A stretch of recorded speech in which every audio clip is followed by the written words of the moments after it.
The journey that Hyundai Verna has had over the last decade and a half has been not only interesting, but personally, I've had a love-hate relationship with the car. The first generation was quite a dud, but then as it grew along, it has become not only a very competent product, and it has also caused concern for the established sedan rivals. But now, in 2023, with the generation that you see behind me, this is the 6th generation, if you may. This one is really, really different, and you can tell by the way this thing looks. The front is all nice and sharp, and just overall as well, it has a lot of very striking and very sharp design details.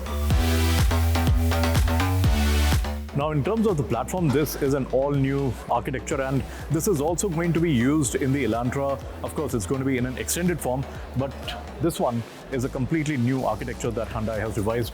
While the front has a nice personality of its own with a light bar running absolutely all across the front end, I really like the rear part of the vehicle a lot more. I think there is a sense of occasion to it, and it's almost a fast-packed shape. And then all that is accentuated by the very nice tension that is going on with these various surface designs.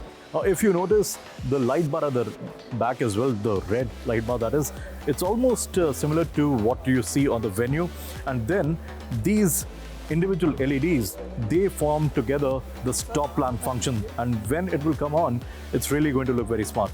In profile, the Verna looks pretty smart, but I have two things which kind of work me a little bit. One is the rear overhang. I think that's a bit much, it's a bit pronounced. And second, the wheel size. You get 16 inches, but I think Hyundai should have given 17 inches as option as well.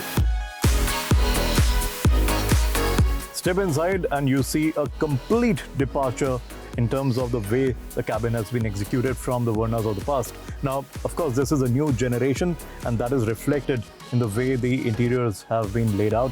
It's got a two-deck sort of a design, and the whole bit is angled towards the driver. Now, the company says it's a curved screen. It's not really curved, it's almost like a V. You have one screen right in front of the driver. This one is the main screen for all your inputs and the infotainment and all that. And this is for the climate control and stuff like that. Below that, you have the buttons, physical buttons for cooled and heated seats. And then you have the wireless charging pad, which is very useful and something that is becoming the norm. In terms of features, being a Hyundai, this is absolutely feature-packed, and you get Level 2 ADAS as well, the top end of both the turbo and the non-turbo variants.